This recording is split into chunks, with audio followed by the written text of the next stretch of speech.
बता दीजिए।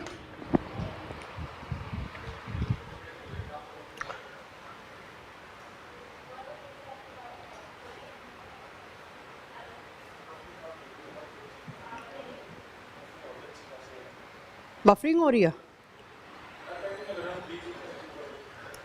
अभी लाइव है class. Good afternoon everyone, good afternoon. कैसे हैं आप सब लोग? विनोद कुमार सानू, एकता, रोहित कुमार, अर्चना पांडे। कल बेटा शाम को क्लास चला है, कल इवनिंग में क्लास चला 6:30 बजे। शिवम, नीरज कुमार, आप देखिए प्रीवियस क्लास देखिए जाके। विनोद गांगुली, बलवंत सागर। मैम कल मेरा बर्थडे था। ओ Balwant, belated happy birthday Balwant. भगवान से मैं प्रे करूँगी कि आप बहुत ही ज़्यादा तरक्की करें अपने जीवन में और हमेशा खुश रहें। Good afternoon, good afternoon. चलिए, एक बच्चा कह रहे मैम बफरिंग हो रही है। अच्छा बच्चों मेरी बात सुनो थोड़ी सी। एक्चुअली ना दिल्ली में इंटरनेट की पिछले 4 दिन से इतनी ख़राब हालत है ना, जिस एरिया में हमारा स्टूडियो है उस एरिया में तो बहुत ही बुरा हालत है, तो हम इसमें कुछ नहीं कर सकते। एक्चुअली पूरा दिल्ली का इंटरनेट ख़राब है देखा जाए तो। एयरटेल कंपनी का फाइबर लाइन का इंटरनेट हम यूज़ करते हैं, तो सबका ही ऐसा चल रहा है। शाम को 7 बजे के बाद तो पूरा मर जाता है, चलता ही नहीं है बिल्कुल भी। तो इतने मुश्किल से हुआ है, लेकिन यह है कि अगर थोड़ा बहुत बफरिंग है तो काम चला लो, ज़्यादा बफरिंग है तो बताओ, कोई दिक्कत हो तो मैं वीडियो रिकॉर्ड करके अपलोड करवा दूँगी, ठीक है।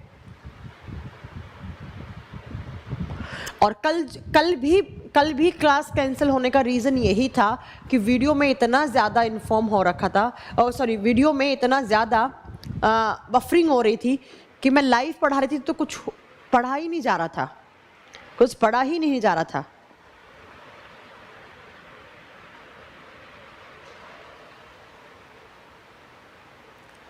ठीक है, तो 2-3 दिन तुम लोग एडजस्ट कर लो। मैम जियो का लगवा लो, जियो से कभी क्लास नहीं चल पाएंगी। मैम बफरिंग हो रही है, मैम बफरिंग हो रही है, नीरज कुमार कह रहे हैं। मुझे पता है बेटा 2-3 दिन से बहुत दिक्कत चल रही है यहाँ पर, हम क्या करें अब तुम बताओ। हमने तो बेस्ट इंटरनेट लगवा रखा है, इसीलिए कल भी हमने एक रिकॉर्डेड वीडियो अपलोड किया था, इसीलिए कि आप लोगों को बफरिंग ना हो, आपका टाइम ख़राब ना हो, क्योंकि रिकॉर्डेड हो चाहे वीडियो, पढ़ना तो सेम ही है। ये कि लाइव क्लास में आपके डाउट वाउट क्लियर हो जाते हैं। एक बार बताइए बफरिंग ज़्यादा हो रही है? मैम बफरिंग हो रही है। अच्छा मैं पढ़ाऊँ? मेरा बिहार पीसीएस का एग्ज़ाम है दिसंबर में। ओके कुमार सानू, बहुत बढ़िया। दिसंबर में, अपने पास पूरा नवंबर है, पूरा दिसंबर है। चलिए, ज़्यादा बफरिंग हो रही है बताइए।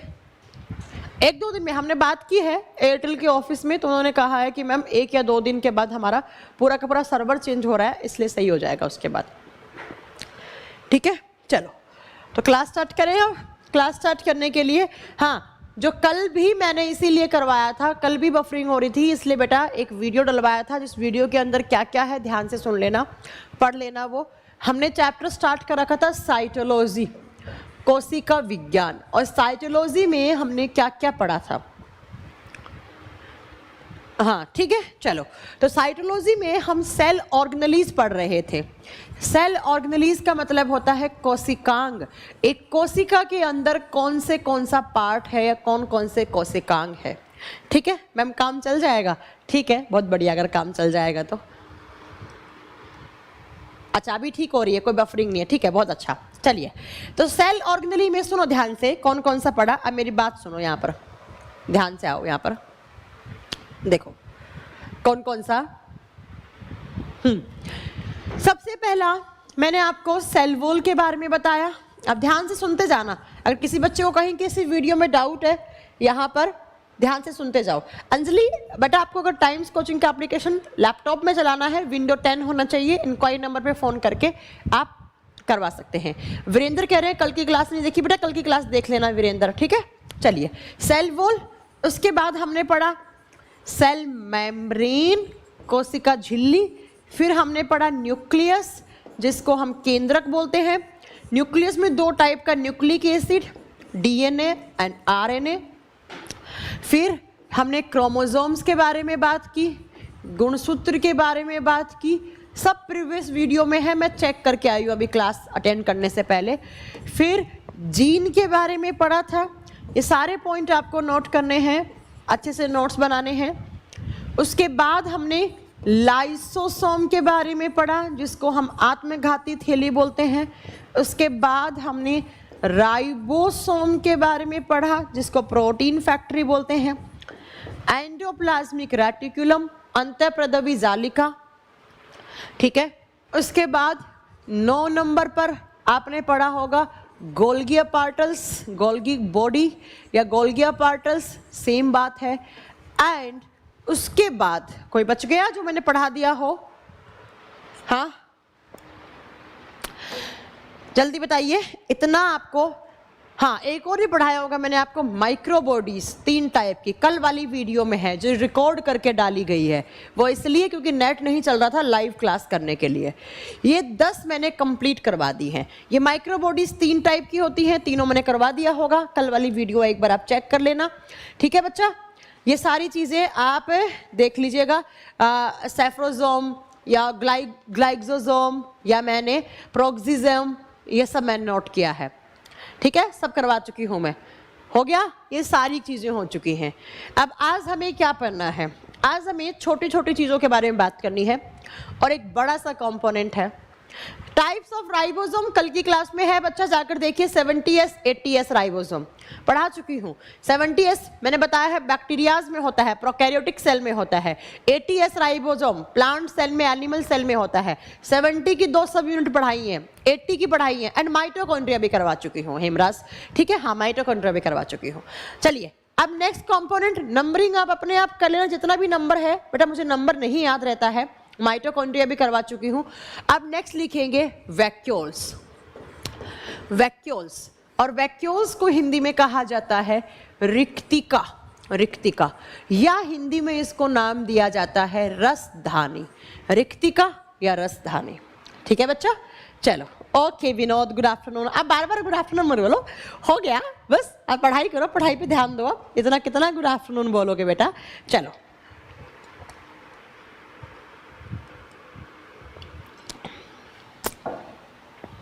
चलो अब मेरी बात सुनो ध्यान से। वैक्यूल्स क्या होता है? हिंदी के टर्म से पढ़ो, रिक्तिका।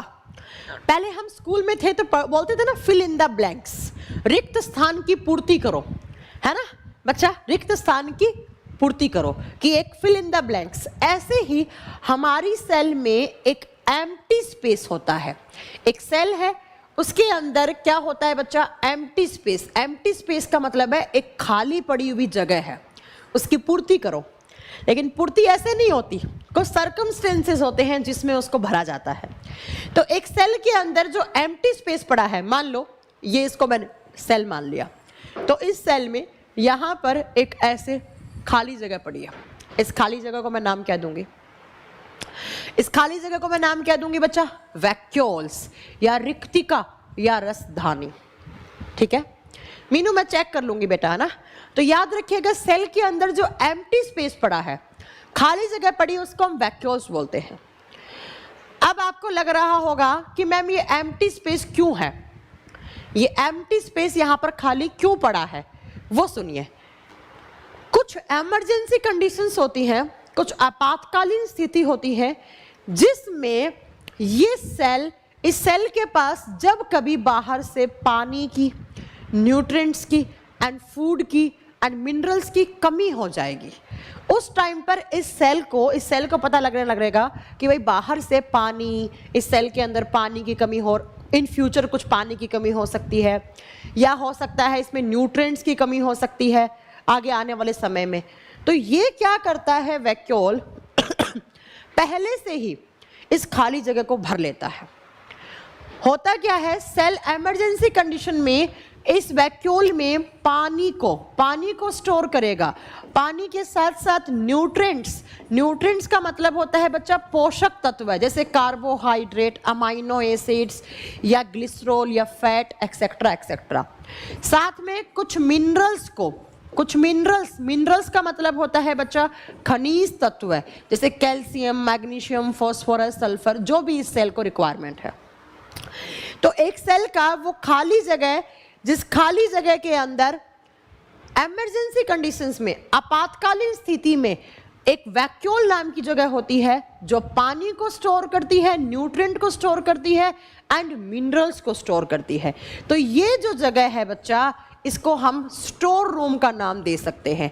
जैसे हमारे घरों में किचन में स्टोर रूम होता है, जब हम ज़्यादा राशन पानी ले आते हैं तो हम उसको कहाँ रखते हैं? स्टोर रूम में रख देते हैं। पर यहाँ पर ज़्यादा नहीं है, यहाँ पर सेल को लगेगा, जैसे आप नवरात्रों के फास्ट रखे होंगे आपने, है ना, तो नवरात्रों के फास्ट रखे, आपने कुछ खाया नहीं बाहर से, तो आपकी सेल्स को पता लगने लग गया कि बाहर से न्यूट्रिएंट मिनरल्स की कमी हो रही है। आप डाइट नहीं ले रहे हो, आप खाना नहीं खा रहे हो, तो आपकी सेल्स क्या करेगी? पहले से ही वैक्यूल्स के अंदर इमरजेंसी कंडीशन में इन सारी चीज़ों को स्टोर कर लेगी। अब क्या हो गया? ये वैक्यूल भर गया, तो इसके अंदर क्या भर गया बच्चा? पानी भर गया, न्यूट्रिएंट्स भर गए, मिनरल्स भर गए, तो इस खाली जगह को भर दिया। जैसे अभी आपकी पॉकेट, आपकी जेब खाली है ना, मतलब वो वैक्यूल है, अभी खाली जगह है। लेकिन जैसे ही आपकी सरकारी नौकरी लग जाएगी, आपकी पॉकेट में पैसा आएगा। ऐसे ही इमरजेंसी कंडीशन लगी, इसके अंदर क्या जाएगा? पानी, न्यूट्रिएंट्स, मिनरल्स जाएगा। इसीलिए हम वैक्यूल को बोलते हैं बच्चा पॉकेट ऑफ सेल।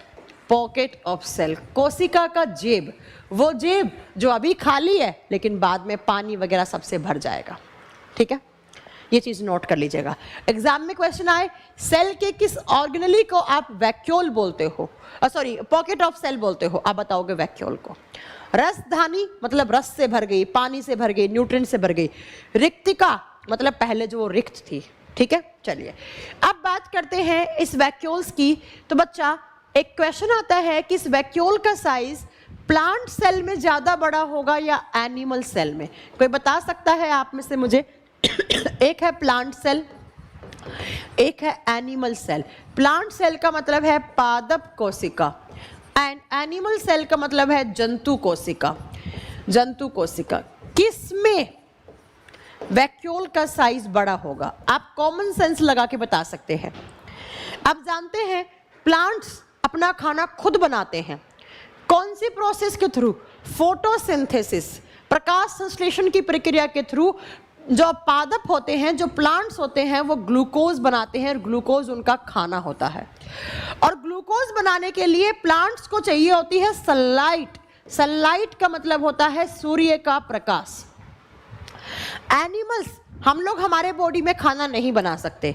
हम बाजार जाएंगे, राशन पानी, सब्जियां, आटा वाटा सब खरीद के लाएंगे, घर पे लाके बनाएंगे, फिर खाएंगे। मतलब हम तो हमारी मर्जी से। लाली ये लाइव क्लास है यार, तुम रोज क्यों कमेंट करते हो ये सब? ठीक है, जैसे एनिमल्स है, वो तो अपना खाना खुद तो बना नहीं सकते बॉडी के अंदर, तो आप जितनी बार चाहो उतनी बार आप खाना खा सकते हो। आपको भूख लगी आप खा लोगे। लेकिन प्लांट को भूख लगी तो प्लांट को क्या चाहिए होगा? सनलाइट। तो बेचारा प्लांट किसका इंतजार करेगा? सनलाइट का इंतजार करेगा। इसका मतलब मैम प्लांट को किसी दिन सनलाइट नहीं मिली तो क्या होगा? ग्लूकोज नहीं बनेगा, मतलब इसका खाना नहीं बनेगा, तो इसको तो स्टोर ज्यादा करना पड़ेगा।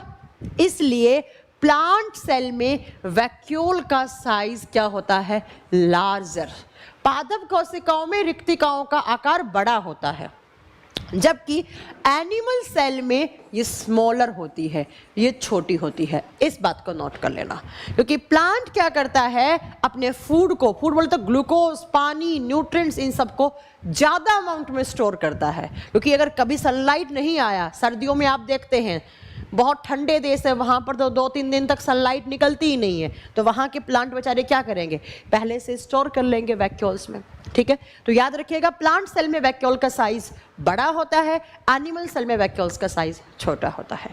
अब नेक्स्ट पॉइंट सुनो मेरा। क्या एक सेल है, ये नई सेल बनी है, ये क्या है बच्चा? इमैच्योर सेल, इमैच्योर है। इमैच्योर का मतलब है अपरिपक्व है, ये पकी नहीं है अभी। कहने का मतलब है इसमें प्रॉपर फंक्शन नहीं हो रहे। इधर की साइड है मैच्योर सेल, मतलब उसमें प्रॉपर फंक्शंस हो रहे हैं, मैच्योर हो गई है, बड़ी हो गई है। तो याद रखिएगा जो सेल इमैच्योर है उसमें वैक्यूल्स नंबर में बहुत ज्यादा होते हैं, नंबर में ज्यादा हैं लेकिन साइज में छोटे होते हैं। जब ये सेल बड़ी हो जाएगी तो इस सेल में वैक्यूल्स नंबर में कम हो जाएंगे लेकिन साइज में बड़े हो जाएंगे। तो मैं क्या बताना चाह रही हूं कि कोई भी इमैच्योर सेल है उसके अंदर वैक्यूल्स का नंबर तो ज्यादा होगा लेकिन साइज में क्या होंगे, छोटे।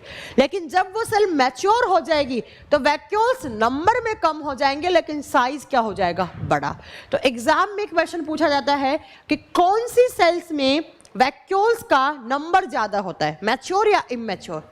इमैच्योर सेल में नंबर में ज्यादा होंगी लेकिन साइज में छोटी होंगी।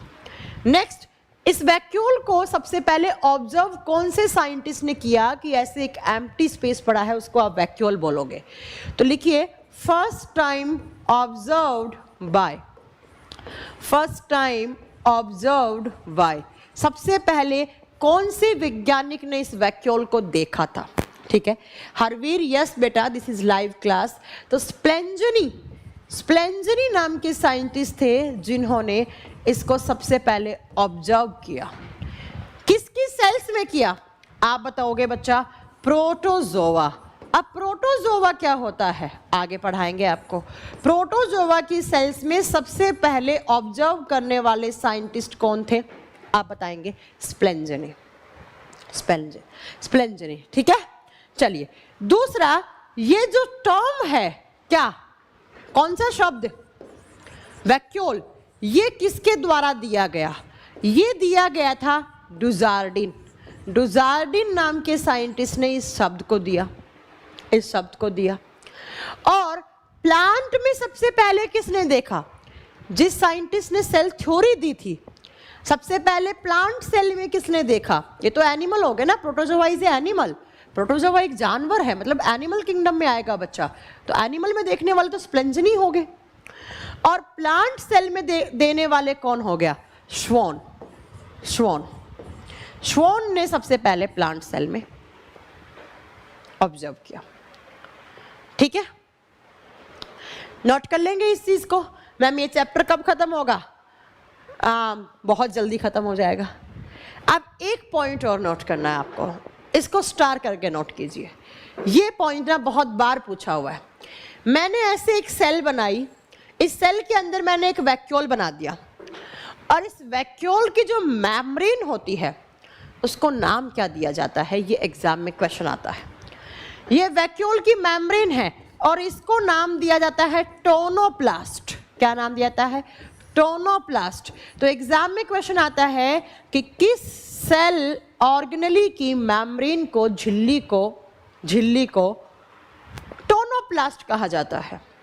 आप क्या बताएंगे बच्चा, वैक्यूल की झिल्ली, membrane of vacuole is known as tonoplast, membrane is known as tonoplast membrane. अब मुझे बताओ, ये मेम्ब्रेन बाउंड लाइक स्ट्रक्चर है या मेम्ब्रेन लेस है, आप बताओगे। जो वैक्यूल होता है बच्चा, मेम्ब्रेन बाउंड स्ट्रक्चर होती है। कहने का मतलब इसके बाहर क्या होती है, मेम्ब्रेन होती है, झिल्ली लगी हुई होती है। तो हिंदी मीडियम वाले बच्चे क्या नोट करेंगे, यह एक झिल्ली युक्त संरचना है और जिसकी झिल्ली का नाम क्या है, टोनोप्लास्ट। और ये एक एम्प्टी स्पेस है, लेकिन कभी कभी सेल इसके अंदर पानी को, विटामिन को, फूड को स्टोर कर लेती है। इतना आपका वैक्यूल्स के बारे में नोट करना है, इससे ज़्यादा आपको कुछ भी नोट नहीं करना है। ठीक है, चलिए हो गया, वैक्यूल्स के बारे में आपको इतना ही नोट करना है। अब नेक्स्ट कंपोनेंट पे चलते हैं आपका, और नेक्स्ट बोले तो देखा जाए तो लास्ट है, ये देखा जाए तो लास्ट है, लेकिन एक दो छोटे मोटे और हैं वो भी हम पढ़ा दे रहे हैं आपको सारे। नेक्स्ट लिखेंगे प्लास्टिड। नंबरिंग अपने आप कर लेना, 14-15 नंबर चल रहा होगा। लवक, ठीक है, प्लास्टिड लवक। सबसे पहले प्लास्टिड कहाँ होते हैं, plastids are only present in plant cell. ये सिर्फ और सिर्फ पादप कोशिकाओं में पाए जाते हैं। अगर आपने अपनी सेल या किसी जानवर की सेल ली ना, उसमें नहीं मिलते हैं। तो लिखेंगे प्लांट सेल में ये प्रेजेंट होते हैं, जबकि एनिमल सेल में, जंतु कोशिका में ये क्या होते हैं, एब्सेंट होते हैं। Plastids are present in plant cell and absent in animal cell. ठीक है, तो मैम प्लांट सेल में क्या काम करते हैं? आपने देखा होगा एक प्लांट के ऊपर अलग अलग कलर के फ्लावर लगते हैं, फूल रंग बिरंगे होते हैं, फ्रूट्स भी रंग बिरंगे होते हैं। जैसे आम का कलर अलग है, केले का कलर अलग है, ऑरेंज का कलर अलग है, चुकंदर का कलर अलग है ना। तो प्लांट के अंदर जो इतने कलरफुल फ्लावर, इतने कलरफुल फ्रूट होते हैं, उन सबको कलर देने वाला कंपोनेंट कौन सा है? आप क्या बताएंगे? प्लास्टिड। प्लास्टिड। तो आप लिखेंगे it gives colour to plant cell. यह प्लांट सेल को कलर देता है, पादप कोशिका को रंग प्रदान करता है। पादप कोशिकाओं को या कोशिका को रंग प्रदान करने वाला कंपोनेंट होता है, रंग देता है बच्चा। अगर हमारे बॉडी में होता तो एक बच्चा नीले रंग का, एक काले रंग का, एक पीले रंग का, एक भूरे रंग का, ऐसे हो जाते। आपकी मम्मी क्या बोलती? काले वाला लड़का मेरा है, पीले वाला आपका है, नीले वाला उसका है। नाम रखने की जरूरत ही नहीं होती आपको, है ना। शुक्र है हमारे बॉडी में नहीं होता। हमारे बॉडी में हमारी जो स्किन है उसके अंदर एक ही पिगमेंट होता है बच्चा, दैट इज मिलेनिन। हमारी त्वचा में एक ही पिगमेंट होता है, मिलेनिन, और यही हमारी स्किन को कलर देता है, हमारी स्किन को रंग देता है। अगर ये मिलेनिन सही अमाउंट में है तो हम इंडियंस का जो कलर होता है वो कलर है। अगर ये ज़्यादा हो गया, अगर मिलेनिन की मात्रा ज़्यादा होती है तो इंसान का रंग थोड़ा सा काला पड़ जाता है, मतलब वो डार्क कॉम्प्लेक्स वाला हो जाता है। अगर मिलेनिन की कमी होती है तो इंसान कुछ ज़्यादा ही गोरा हो जाता है। कुछ लोगों की स्किन पे देखे होंगे जैसे वाइट वाइट धब्बे से पड़े हुए होते हैं, एक साइड के फेस पे पड़े हुए होते हैं, हाथ पे पड़े हुए होते हैं। उन लोगों में मिलेनिन क्या हो जाता है? कम हो जाता है। तिल समझते हो? तिल, तिल किस रंग का होता है? काला। और काले में क्या होगा? मिलेनिन क्या होगा? ज़्यादा। जैसे तिल होते हैं ना, जैसे मेरा ये रहा हाथ पे, ये काले रंग का है। यहाँ पे मिलेनिन आकर जम गया तो ये काली स्किन, ये यहाँ वाली स्किन है वो काली पड़ गई। याद रखिएगा इस चीज़ को। मिलेनिन हमारे बालों को कलर देता है। हमारे बालों का कलर जो है ना वो मिलेनिन की वजह से ही है।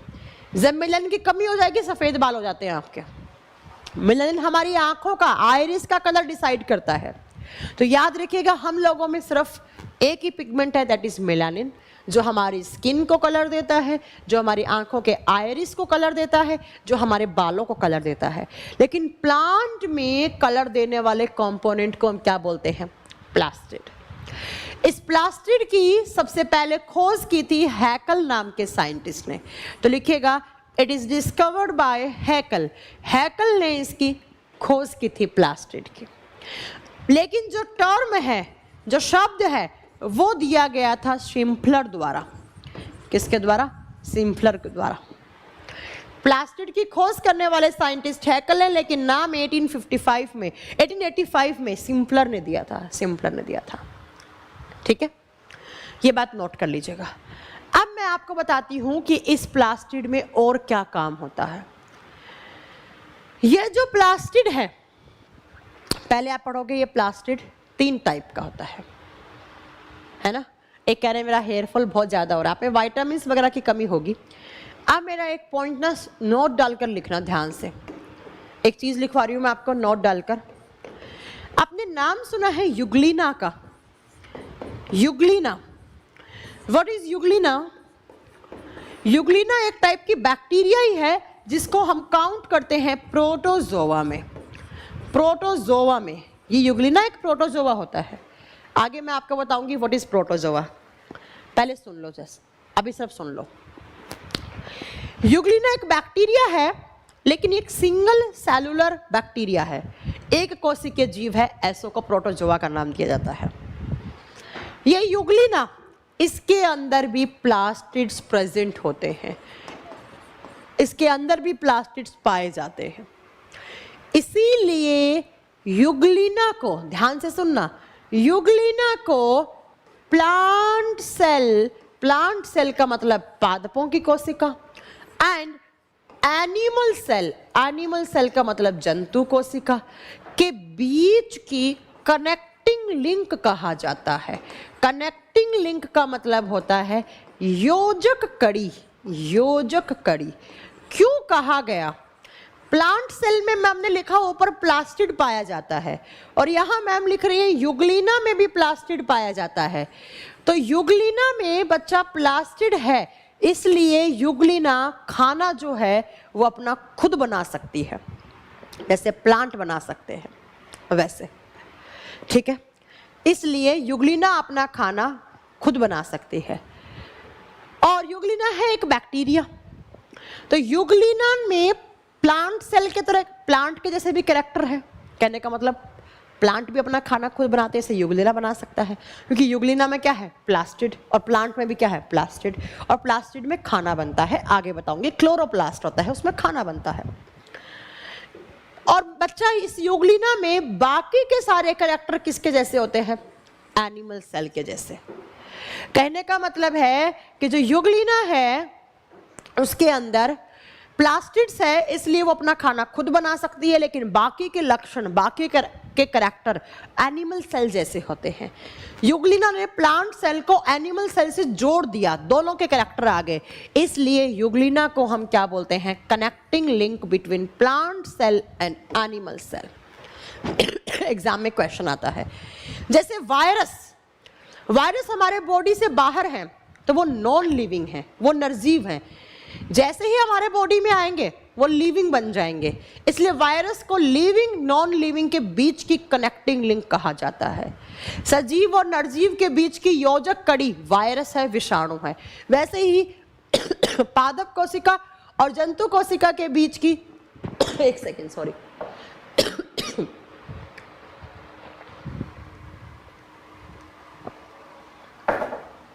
ऐसे ही प्लांट सेल और एनिमल सेल के बीच की कौन सी होगी कनेक्टिंग लिंक, यूग्लिना। बता दिया। अब नेक्स्ट पॉइंट पे लिखोगे, ये जो प्लास्टिड्स होते हैं बच्चा, ये 3 टाइप के होते हैं। Plastids are 3 types. लवक 3 प्रकार के होते हैं। कौन कौन से, एक नंबर पे लिखो क्लोरोप्लास्ट। क्लोरोप्लास्ट हिंदी में लिखोगे इसको पर्णहरित, हरे रंग वाले प्रण। 2 नंबर पे लिखोगे क्रोमोप्लास्ट, प्रण रहित, जिसमें हरा रंग नहीं पाया जाता, बाकी के सारे पाए जाते हैं। और 3 नंबर पे आता है ल्यूकोप्लास्ट, जिसको हम बोलते हैं श्वेत वर्णक, सफेद वाले या ट्रांसपेरेंट कलर वाले। प्लास्टिड्स 3 प्रकार के होते हैं, 3 टाइप्स ऑफ प्लास्टिड्स। कौन कौन सा, क्लोरोप्लास्ट, क्रोमोप्लास्ट एंड ल्यूकोप्लास्ट। अब ध्यान से सुनिएगा मेरा पॉइंट, मैंने क्या बोला है। यहाँ पर क्लोरोप्लास्ट, क्रोमोप्लास्ट, ल्यूकोप्लास्ट की बात करते हैं, तो सबसे पहला पॉइंट मैं इनके बीच में बताने वाली हूँ, फिर हम एक एक को डिटेल में पढ़ेंगे। देखिए, प्लांट के अंदर जितना भी आप ग्रीन कलर देखते हैं, हरा रंग, उस हरे रंग के लिए रिस्पॉन्सिबल होता है कौन सा प्लास्टिड, क्लोरोप्लास्ट, हरित, हरा रंग। ग्रीन कलर के लिए रिस्पॉन्सिबल कौन सा प्लास्टिड है, क्लोरोप्लास्ट। क्लोरोप्लास्ट पर्णहरित। क्यों, क्योंकि इस क्लोरोप्लास्ट के अंदर ग्रीन कलर के पिगमेंट्स पाए जाते हैं, पिगमेंट्स जिसको वर्णक बोलते हैं हिंदी में। एंड कौन से, क्लोरोफिल। क्लोरोफिल नामक पिगमेंट्स पाए जाते हैं, और यही क्लोरोफिल कैसा रंग देते हैं, हरा रंग।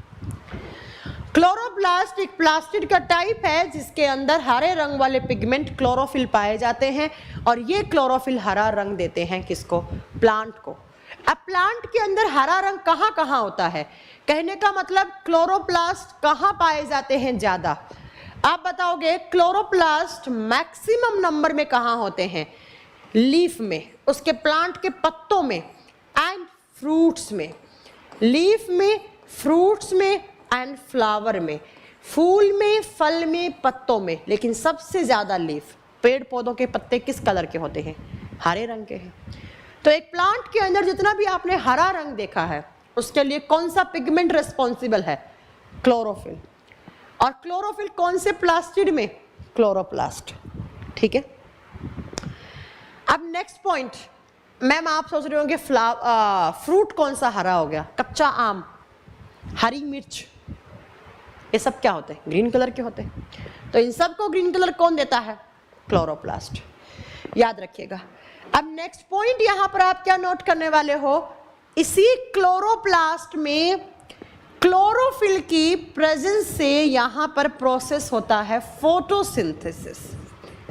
यहां पर प्रोसेस होता है फोटोसिंथेसिस का, और फोटोसिंथेसिस का मतलब होता है प्रकाश संश्लेषण की क्रिया। क्लोरोप्लास्ट एक कंपोनेंट है बच्चा प्लांट सेल का। क्लोरोप्लास्ट एक कंपोनेंट है, ऐसे मैं अगर बनाकर दिखाऊं आपको तो ऐसे कंपोनेंट है, ठीक है। और इसके अंदर ऐसे बच्चा आप इसे रिंग से बनी हुई स्ट्रक्चर होती है, ऐसे ऐसे रिंग से बनी हुई होती है, ऐसे क्लोरोप्लास्ट के। हाँ, विधान आपने बिल्कुल सही बोला है कि लीफ फ्रूट फ्लावर में होता है, बिल्कुल सही बोला आपने।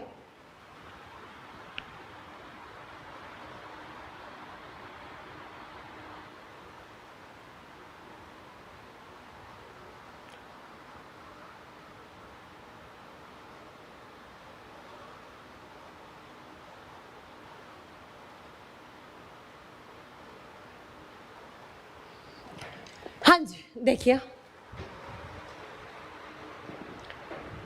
इस क्लोरोप्लास्ट के अंदर क्या होता है, फोटोसिंथेसिस की प्रोसेस होती है, प्रकाश संश्लेषण की प्रक्रिया होती है, ठीक है। अब इस क्लोरोप्लास्ट के अंदर ऐसे मतलब रिंग जैसी स्ट्रक्चर होती है, इस पार्ट को कहा जाता है ग्रैनम। आगे मैं आपको बहुत डिटेल में आगे पढ़ाऊंगी जब फोटोसिंथेसिस करवाऊंगी तब, अभी सिर्फ आप सुन लो ग्रैनम। और इसी ग्रैनम के अंदर हरे रंग वाले पिगमेंट्स होते हैं, कौन से, क्लोरोफिल। और इसी ग्रैनम के अंदर कौन सी प्रोसेस होती है, फोटोसिंथेसिस, प्रकाश संश्लेषण, प्रकाश संश्लेषण। अब फोटोसिंथेसिस में होता क्या है, इसकी केमिकल रिएक्शन क्या होती है, थोड़ा सा जान लो, बाकी हम डिटेल में आगे पढ़ाएंगे आपको पूरा। होता क्या है फोटोसिंथेसिस में, कार्बन डाइऑक्साइड, पेड़ पौधे चारों तरफ के वातावरण से कार्बन डाइऑक्साइड ले लिया, जड़ों से पानी का अवशोषण करके पानी ले लिया, मिट्टी से क्या ले लिया, पानी ले लिया। दो चीज चाहिए इनको, एक चाहिए सनलाइट, सूर्य का प्रकाश, और दूसरा पिगमेंट चाहिए कौन सा, क्लोरोफिल। और इन दोनों की प्रेजेंस में क्या बनाता है, C6H12O6। ये किसका फॉर्मूला है, ग्लूकोज का। और साथ में यहां से ऑक्सीजन और साथ में यहां से पानी रिलीज होता है। इस केमिकल रिएक्शन को फोटोसिंथेटिक रिएक्शन बोलते हैं, प्रकाश संश्लेषी अभिक्रिया बोलते हैं। लेकिन ये जो पूरा प्रोसेस है उसको हम फोटोसिंथेसिस बोलते हैं। ये फोटोसिंथेसिस में क्या बनता है, आप बताओगे ग्लूकोज, ये पेड़ पौधों का खाना हो गया। लेकिन ये ग्लूकोज, ये खाना कहाँ बन रहा है, क्लोरोप्लास्ट में। किस प्लास्टिड की बात कर रहे हैं हम, बताओ। मैंने क्या बताया, मैंने कुछ नहीं बताया, एक बार फिर से सुन लो कि प्लास्टिड्स 3 टाइप के होते हैं। पहला कौन सा बताया मैंने, क्लोरोप्लास्ट, पर्णहरित, हरे रंग वाले। इन हरे रंग वाले में ग्रीन कलर के लिए रिस्पॉन्सिबल होते हैं पिगमेंट्स, कौन से, क्लोरोफिल। क्लोरोफिल प्लांट को हरा रंग देता है। और ये क्लोरोफिल जो है वो क्लोरोप्लास्ट के अंदर होता है। क्लोरोप्लास्ट के अंदर ऐसे छल्ले नुमा संरचनाएं होती हैं बहुत सारी, उसको ग्रैनम वाला पार्ट कहा जाता है, ग्रैनम। और इसी ग्रैनम के अंदर क्लोरोफिल होता है। और पेड़ पौधे क्लोरोफिल और सनलाइट की प्रेजेंस से पानी और कार्बन डाइऑक्साइड का उपयोग करके ग्लूकोज बनाते हैं। ग्लूकोज ये खाना है, ये इसका खाना है। स्टेम में भी होता है बच्चा, आप लिख सकते हैं लीफ फ्रूट फ्लावर, स्टेम में भी होता है, बिल्कुल होता है स्टेम में भी सुनीता, ठीक है। ये खाना बन गया। हमारे घरों में खाना कहाँ बनता है, रसोई में बनता है, किचन में।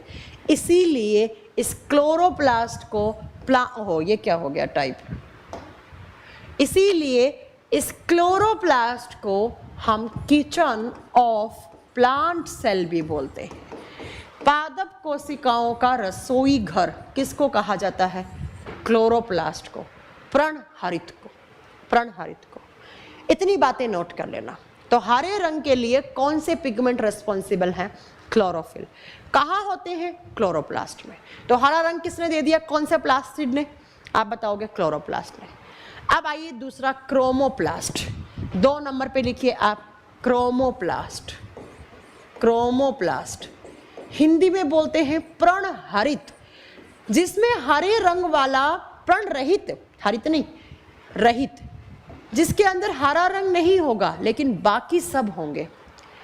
ग्रीन कलर को, हाँ आप बैलेंस कर सकते हैं अर्चना, आप खुद कर सकते हैं बैलेंस। अर्चना आप क्या, आपने ठेका ले लिया क्या सारी कमी निकालने का? बैलेंस करना आपको नहीं आता इक्वेशन?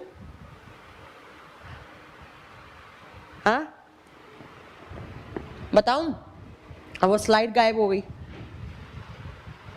चलिए मैं कर देती हूँ बैलेंस अगर आप बोल रही हैं तो, लेकिन आप थोड़ा कम कमी निकालें अर्चना। अगर आप इतनी ज़्यादा इंटेलिजेंट हैं तो मैं आपको बता दूं, आपको मेरा बैच लेने की आवश्यकता नहीं थी। ठीक है, चलिए यहाँ 6 लगाइए, यहाँ 12 लगाएंगे तो यहाँ से 6 निकल जाएगा। बैलेंस करना आपको आना चाहिए इक्वेशन। मैं यहाँ बैलेंस करना सिखाने के लिए नहीं बैठी हूँ अर्चना। चलिए नेक्स्ट सुनिए, यहाँ पर क्रोमोप्लास्ट। क्रोमोप्लास्ट को बोलते हैं प्रण रहित, जिसमें हरे रंग वाले नहीं होते, बाकी सब होते हैं। ठीक है, जिसमें हरे रंग वाले पिगमेंट्स नहीं होते, बाकी सब होते हैं। हरे रंग वाले को छोड़ दो, except green colour, except green colour, green colour को छोड़कर बाकी जितने भी कलर्स आप देखते हो, बाकी जितने भी आप कलर के फ्रूट देखते हो, फ्लावर देखते हो, उन सबको कलर देता है ऑल कलर। ऑल का मतलब है हरे को छोड़ दो, हरे को छोड़ दो। बाकी सब जितने भी कलर हैं उन सब के लिए कौन सा प्लास्टिड रिस्पॉन्सिबल होता है? क्रोमोप्लास्ट। क्यों? क्योंकि इस क्रोमोप्लास्ट के लिए हर एक कलर के लिए अलग कलर का पिगमेंट प्रेजेंट होता है। यहाँ पर बहुत सारे पिगमेंट्स हैं, और अगर मैं मेन पिगमेंट्स की बात करूं तो यहाँ पर 2 पिगमेंट मेन होते हैं। पहला है कैरोटीन और दूसरा है ज़ैंथोफिल। ज़ैंथोफिल, ये 2 तो मेन हैं, लेकिन ऐसे बहुत सारे पिगमेंट होते हैं हर एक कलर के लिए। Carotene and xanthophyll. ये ज़ैंथोफिल है, ये पीला रंग देता है, येलो कलर, पीला कलर। और कैरोटीन जो होता है वो बच्चा क्या करेगा, जैसे गाजरी रंग देता है, गाजर वाला, या ये कैरोटीन और ल्यूकोपिन जुड़ जाते हैं तो लाल कलर भी मिल जाता है। तो लाल, गाजरी, पीला, जितने भी यहाँ पर जितने भी आपके कलर देख रहे हो, किस कलर को छोड़कर? ग्रीन कलर को छोड़कर जितने भी कलर देख रहे हो, उन सारे कलर के लिए रिस्पॉन्सिबल कौन सा प्लास्टिड होता है? क्रोमोप्लास्ट। जैसे कैरोटीन होगा, ज़ैंथोफिल पीला, जैसे आपने सूरजमुखी का फूल देखा होगा, पीले रंग का होता है, तो पीले रंग के लिए कौन सा पिगमेंट रिस्पॉन्सिबल होता है? ज़ैंथोफिल। ऐसे ही बच्चा आपने टमाटर का लाल कलर देखा है, टमाटर का लाल कलर, उसके लिए ल्यूकोपिन होता है, ल्यूकोपिन होता है लाल रंग के लिए। टमाटर का लाल रंग, टमाटर का लाल रंग ल्यूकोपिन की प्रेजेंस से होता है। चुकंदर, जो बीट रूट होता है, चुकंदर, बीट रूट, चुकंदर, उसका जो कलर होता है उसके लिए बीटानिन होता है, बीटानिन। ऐसे बहुत सारे यहाँ पर पिगमेंट्स होते हैं अलग अलग कलर के लिए।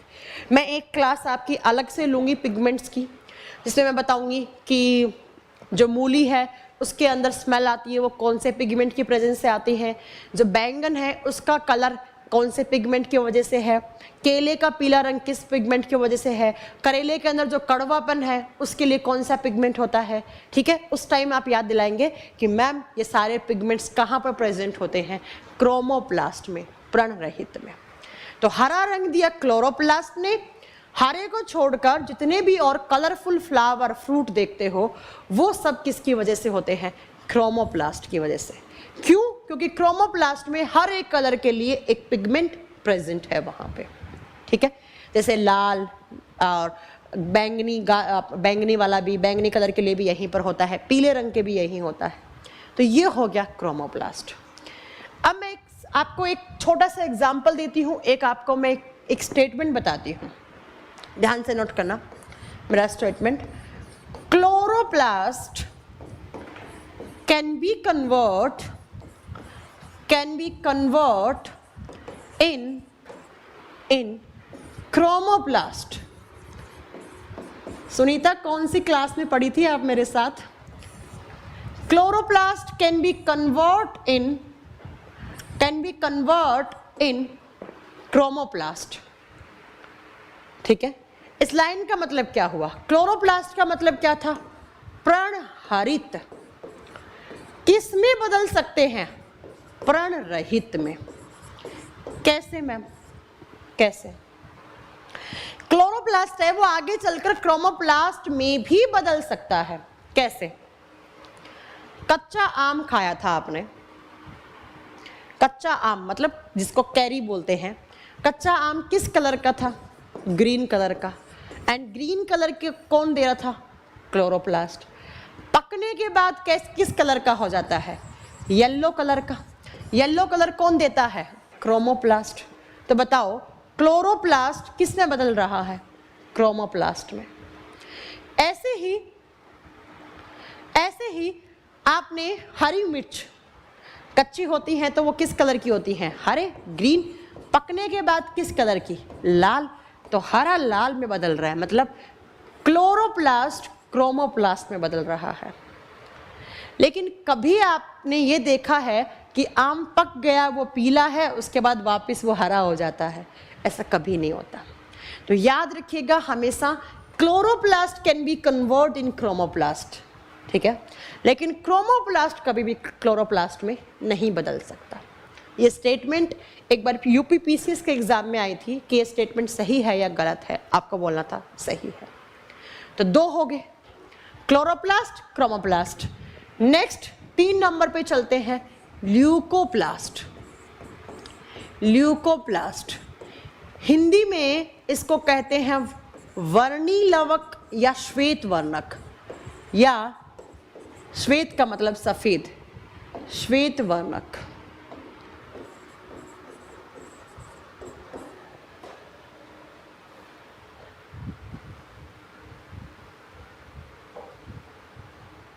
ठीक है,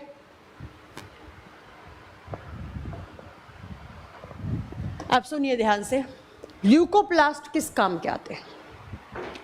सबसे पहला तो जितना भी ट्रांसपेरेंट कलर होता है प्लांट के अंदर, जो पारदर्शी रंग होता है, या ऑफ वाइट का मतलब पारदर्शी है ना, ट्रांसपेरेंट कलर के लिए रिस्पॉन्सिबल होते हैं कौन से पिगमेंट? ल्यूकोप्लास्ट।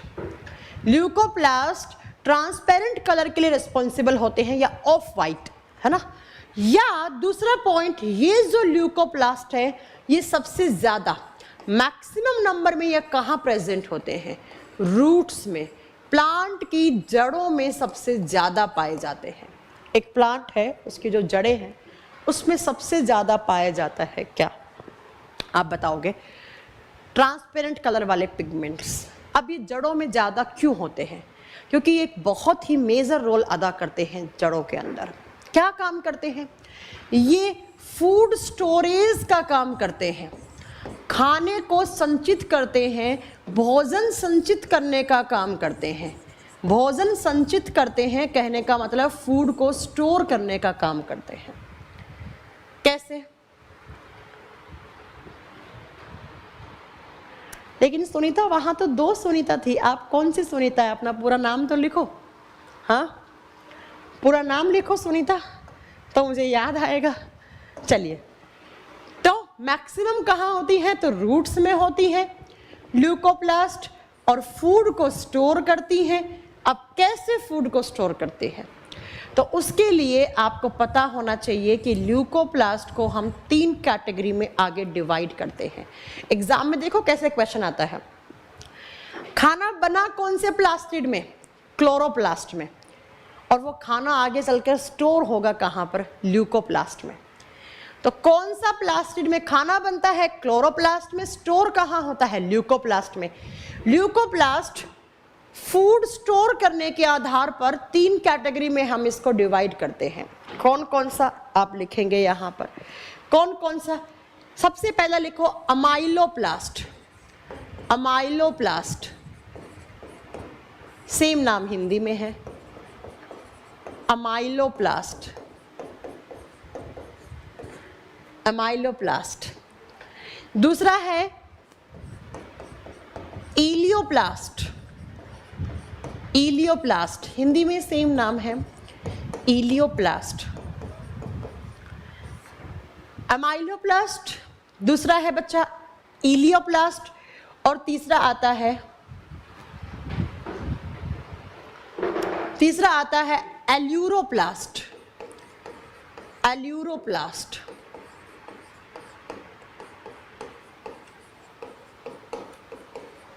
एल्यूरोप्लास्ट। ये तीन टाइप के ल्यूकोप्लास्ट होते हैं। क्यों हमने डिवाइड किया? क्योंकि इनके अंदर अलग अलग टाइप का फूड स्टोर होता है। ठीक है? हाँ बच्चा, फ्लावर में भी होता है। देखो मैंने, आप लोग सेंटेंस ध्यान से सुना करो। मैंने ऊपर क्या लिखा है बोर्ड पर? मैंने लिखा है कि मैक्सिमम नंबर में रूट्स में होते हैं पोलोमी। तो इसका मतलब ये नहीं है कि बाकी के पार्ट में नहीं होगा। आपने व्हाइट कलर के फ्लावर देखे होंगे ना, जैसे व्हाइट रोज आता है, व्हाइट लिली आता है, तो उसके अंदर होता है, ये फ्लावर में भी होता है पोलोमी लेकिन ज़्यादा रूट्स में होता है, क्योंकि इसका जो मेजर काम होता है ना, वो फूड स्टोर करने का काम होता है। और एक प्लांट अपना फूड कहाँ स्टोर करता है, हमेशा याद रखना, उसके पत्तों में तो फूड बनता है, लीफ में तो बना खाना सनलाइट की प्रेजेंस से, और वो आकर सारा फ्लोएम के थ्रू, आगे पढ़ाऊंगी मैं आपको एक एक चीज़, जड़ों में आकर स्टोर हो जाता है। अब जड़ों में किस पार्ट में, तो आप क्या बताएंगे? ल्यूकोप्लास्ट में। ल्यूकोप्लास्ट में। अब यहाँ पर 3 टाइप का फूड स्टोर होता है, इसलिए हमने इसको 3 कैटेगरी में डिवाइड कर दिया। सबसे पहला अगर हम बात करें अमाइलोप्लास्ट में क्या स्टोर होता है, आप लिखेंगे इसका काम होता है storage of carbohydrate. Storage of carbohydrate.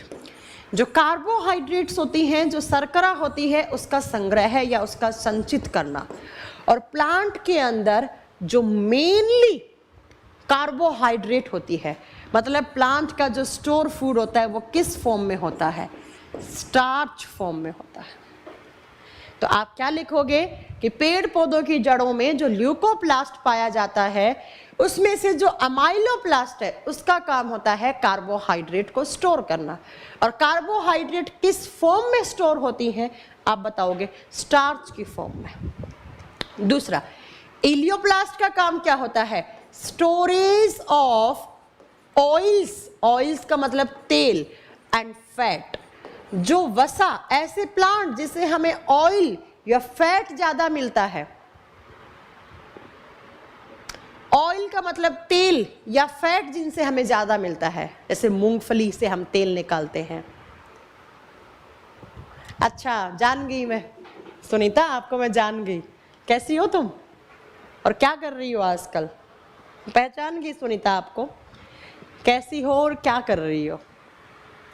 Ma'am, in white flowers there will be leucoplast. Yes Polomi, यही तो मैंने आपको बताया कि व्हाइट फ्लावर है उनमें ल्यूकोप्लास्ट है। ठीक है, चलिए। तो ऐसे से मूंगफली से हमें तेल निकलता है, मूंगफली का तेल बनाते हैं ना। तो जिन ऐसे प्लांट्स जिनसे हमें तेल या फैट मिलता है, तो उनका तेल और फैट कहाँ स्टोर होता है? इलियोप्लास्ट में। अब बात आती है एल्यूरोप्लास्ट किसको स्टोर करता है? ये एग्जाम में क्वेश्चन आएंगे सीधे। Storage of amino acids, amino अम्ल, अमाइनो एसिड्स एंड प्रोटीन। कुछ प्लांट ऐसे होते हैं जो प्रोटीन और अमीनो एसिड को स्टोर करके रखते हैं।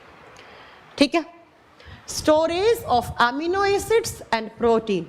और किस में? कौन से प्लास्टिड में? एल्यूरोप्लास्ट में। तो ये हो गए बेटा आपके प्लास्टिड्स। प्लास्टिड्स का मतलब है जो अलग अलग कलर देगा, और मैंने बता दिए हैं कौन कौन सा कलर देगा। ये सारी चीजें आपको नोट करनी है यहाँ पर। और प्लास्टिड सिर्फ प्लांट सेल में होते हैं, लेकिन एक एनिमल है जिसके अंदर प्लास्टिड पाया जाता है। कौन सा एनिमल? तो आप नोट करेंगे यूग्लिना, यूग्लिना, ये बात आप नोट कर लीजिएगा। तो ये कंपोनेंट भी आपका कंप्लीट हो गया। नेक्स्ट सेल ऑर्गेनेली भी आपका कंप्लीट हो गया। कौन सा? प्लास्टिड।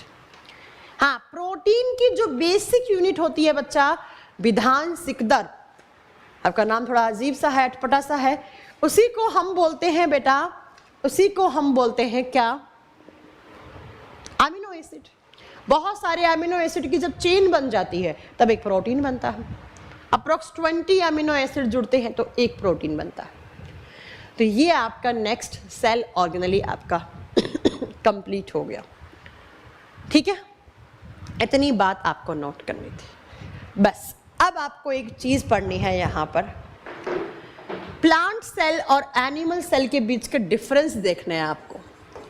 एक साइड लिखेंगे आप प्लांट सेल, पादप कोशिका, प्लांट सेल, बस इतने ऑर्गेनलीज पढ़ने हैं आपको।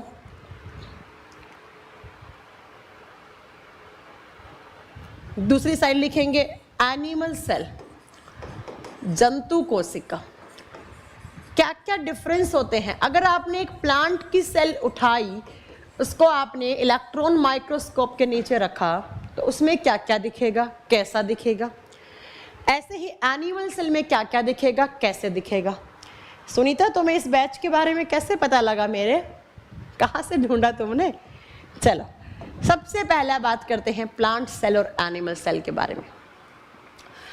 अगर आप बेसिक डिफरेंस देखना चाहते हो प्लांट सेल और एनिमल सेल के बीच में, तो सबसे पहला पॉइंट मैं आपको बता दूं, जो प्लांट सेल होती है वो लार्जर होती है, वो उसका आकार थोड़ा बड़ा होता है। किसके कंपेयर में? एनिमल सेल के। तो एनिमल सेल का साइज स्मॉलर होगा, छोटी होगी, और प्लांट सेल क्या होगी? लार्जर होगी, इसका आकार बड़ा होगा। दूसरा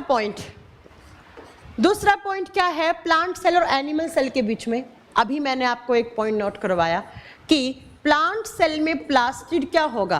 प्रेजेंट होगा। प्लास्टिड लवक पाए जाते हैं, यहाँ पर तो लवक उपस्थित होते हैं, पाए जाते हैं, जबकि एनिमल सेल में लवक नहीं पाए जाते, नहीं पाए जाते। ठीक है, तीसरा डिफरेंस क्या है? जो प्लांट सेल है, समीर आप क्या बोल रहे हैं? पता नहीं, आपका मुझे आपका कमेंट समझ में नहीं आ रहा है। प्लांट सेल में लाइसोसोम्स आर रेयर। मैंने आपको पहले ही बता चुकी हूं कि प्लांट सेल के अंदर जरूरी नहीं है कि हर एक सेल के अंदर लाइसोसोम पाया जाए। जो इंसेक्टिवोरस प्लांट होते हैं, जो कीट भक्षी पादप होते हैं, जो कीट को खा जाते हैं, इंसेक्ट्स को खा जाते हैं, सिर्फ उनमें लाइसोसोम होते हैं। लेकिन इधर की साइड आप क्या लिखोगे? ऑलवेज प्रेजेंट, ऑलवेज प्रेजेंट, हमेशा पाए जाते हैं। ऐसी कोई सेल नहीं है जिसके अंदर लाइसोसोम नहीं पाया जाएगा, नहीं पाया जाएगा। तीसरा डिफरेंस।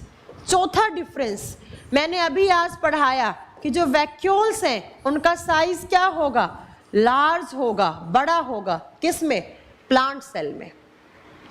पादप कोशिकाओं में वैक्यूल रिक्तिकाओं का आकार बड़ा होता है, जबकि इधर क्या है? इधर स्मॉलर, आकार क्या है? छोटा। इधर क्या है? आकार छोटा। सॉरी, इधर क्या है? छोटा। हाँ, बस छोड़ दूंगी 5-10 मिनट। नेक्स्ट पॉइंट,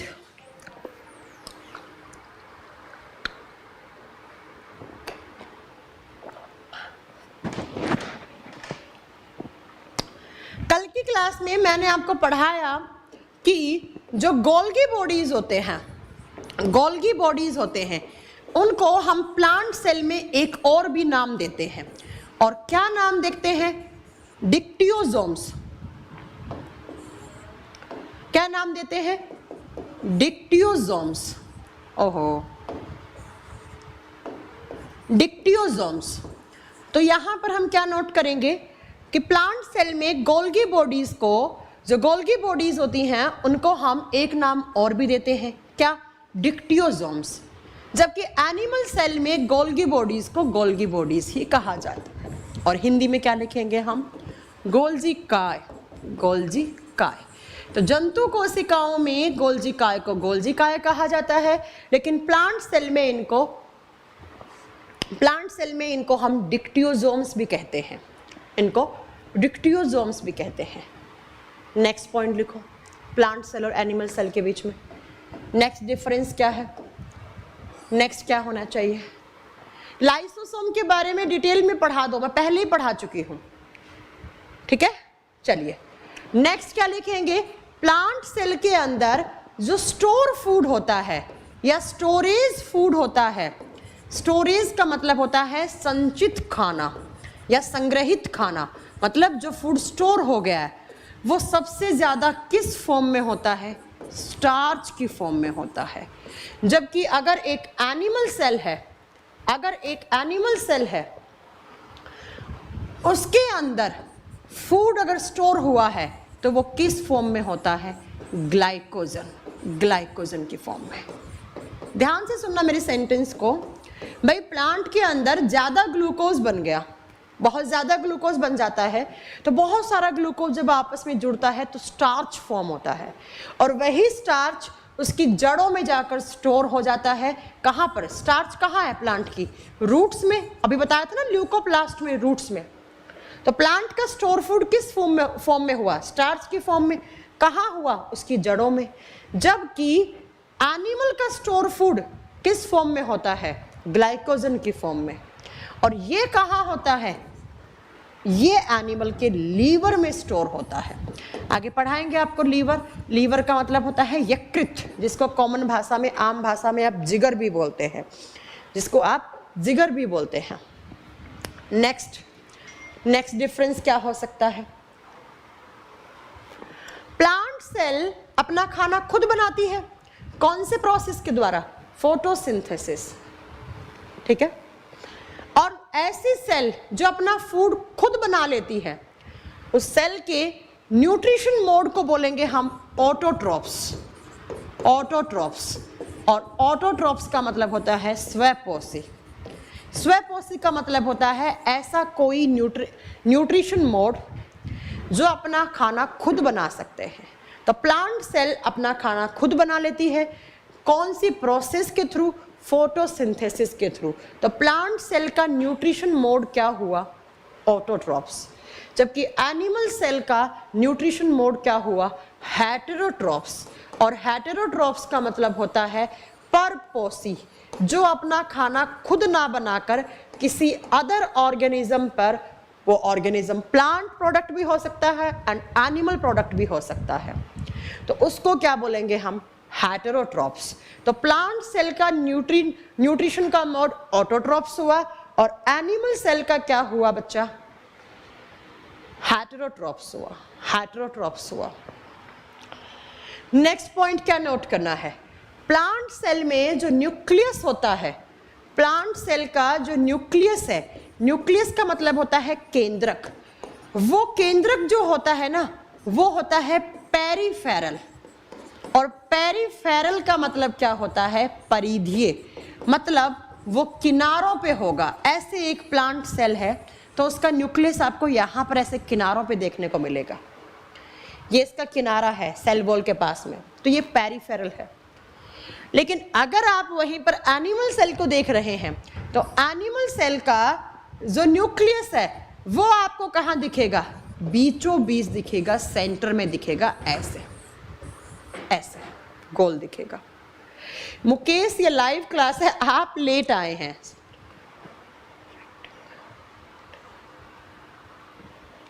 ठीक है, तो ये प्लांट और एनिमल सेल के बेसिक डिफरेंस है। अच्छा, एक दो डिफरेंस और ऐसे दे रखे होते हैं क्या, कि ये रेक्टेंगल शेप में होती है, ये कैसी होती है? देखो ये ऐसे होगी, रेक्टेंगल शेप में होगी। और अगर आपसे पूछे ये कैसी होती है, तो ये स्फेरिकल शेप में होती है एनिमल्स। ये सारा आपको अब इतना ज़्यादा नोट करने की ज़रूरत नहीं है, सब तो बच्चों वाली बातें होती हैं। ये स्फेरिकल है, ये रेक्टेंगल होती है, ये चीज़ नोट कर लीजिएगा। या इसके अलावा बहुत सारे क्वेश्चन ऐसे देते रहते हैं कि जो प्लांट सेल है, जो प्लांट सेल है वो सारे विटामिन अपने आप बना लेती है, सारे प्रोटीन अपने आप बना लेती है। हाँ, तो जब मैंने बता दिया कि अपना फूड खुद बनाती है तो फूड में प्रोटीन विटामिन सब आ गए पहले से ही। ठीक है, ये सारे बेसिक डिफरेंस है प्लांट सेल और एनिमल सेल के बीच में। ये सारी चीजें आप नोट कर लीजिएगा। ठीक है, अब मैं आज के लिए इतना ही रखूंगी। एक्चुअली आज थोड़ा सा स्टूडियो में प्रॉब्लम हो रखी है। 2-3 दिन से इंटरनेट का प्रॉब्लम चल रहा है, इसलिए हमने इंटरनेट वाले को बुलाया है। तो अभी वो शट डाउन करेगा सारे स्टूडियो सिस्टम को। उसके बाद थोड़ा सा प्रॉब्लम आ गया, आप लोगों को बफरिंग हो रहा होगा ना इस वीडियो, इसलिए हमने इंटरनेट वाले को भी बुलाया है, इलेक्ट्रिशियन को भी बुलाया कि कहीं कुछ वायर वायर में दिक्कत ना हो। तो वो भैया आए हुए हैं, वो चेक करेंगे। What is the difference between nucleus DNA and mitochondrial DNA? Paulomi Gupta ने एक क्वेश्चन पूछा है, बहुत ही अच्छा क्वेश्चन है। पोलोमी, ये एक सेल है, ध्यान से सुनना, ये एक सेल है, इस सेल के न्यूक्लियस है, इस न्यूक्लियस में ऐसा डीएनए होता है, ध्यान से सुनिए ना पोलोमी। ठीक है, और यहां पर माइटोकॉन्ड्रिया है, यहां पर भी, यहां पर ऐसा डीएनए होगा। तो याद रखो पोलोमी कि जो माइटोकॉन्ड्रिया में डीएनए होता है वो सर्कुलर होता है, एंड सर्कुलर का मतलब होता है गोल, और ये वाला जो है ना इसको हेलिकल डीएनए बोलते हैं। तो ये डिफरेंस होता है Paulomi mitochondrial DNA and nucleus DNA के बीच में। ठीक है पोलोमी, आपका डाउट मैंने क्लियर कर दिया। आज आपने 2 डाउट पूछे, दोनों डाउट मैंने आपके क्लियर कर दिए। माइटोकॉन्ड्रिया में जो डीएनए है वो सर्कुलर होता है, गोल होता है, लाइक प्रोकैरियोटिक सेल में बताया था मैंने, याद हो तो आपको। जैसा प्रोकैरियोटिक सेल में होता है वैसा ही इसमें होता है, और इसमें जो होता है वो हेलिकल डीएनए है, हेलिक्स की फॉर्म में ऐसे घूमा हुआ, ऐसे घूमा हुआ। ठीक है, अब कल मैं पढ़ाऊंगी आपको सेल डिवीजन, एक सेल कैसे डिवाइड होती है, कोशिका विभाजन, एक सेल कौन कौन सी प्रोसेस के थ्रू डिवाइड होती है ना, ये हम कल पढ़ेंगे। सेल डिवीजन कितने टाइप का होता है ये मैं आपको कल पढ़ाने वाली। मैम ये बिहार एसआई में आएगा? हाँ जी, कहीं से भी आ सकता है क्वेश्चन, ऐसे कोई लिखा हुआ थोड़ी ना है कि ये बिहार एसआई में आएगा, ये यूपी एसआई में आएगा, ये राजस्थान एसआई में आएगा, ऐसा तो नहीं लिखा हुआ है। साइंस कॉमन सब्जेक्ट है बच्चा, वो डिपेंड करता है कि आप कौन से लेवल का एग्जाम दे रहे हैं। तो मैं तो यहाँ पर आपको सारे लेवल का एग्जाम कवर करवा दूंगी, आप चिंता नहीं करें, आप आराम से पढ़ें। सुनीता थैंक यू, ऐसा कुछ भी नहीं है, बस तुम्हें लगा ऐसा, और कुछ भी नहीं है बेटा ना। अब बेटा नहीं, तुम तो मेरी फ्रेंड हो, तुम तो मेरी बैचमेट रह चुकी हो, क्लासमेट रह चुकी हो। ठीक है सुनीता, बहुत अच्छा लगा आज तुम्हें इस क्लास में मिलकर। मैम मेरे बाल झड़ रहे हैं, कौन सा विटामिन लेना होगा? विटामिन आपको B5 की टैबलेट खानी होगी हेयर फॉल के लिए। ठीक है, B5 की पेंटोथेनिक एसिड की टैबलेट आती है। प्रोटीन वगैरह का अमाउंट सही रखो अपने बॉडी में, विटामिन का अमाउंट सही रखो, हेयर फॉल रुक जाएगा। पानी खराब होगा, पॉल्यूटेंट्स ज़्यादा होंगे पानी में, इसलिए आपका हेयर फॉल हो रहा होगा। चलिए तो मिलते हैं हम कल की क्लास में, आज की क्लास इतनी है। Thank you so much.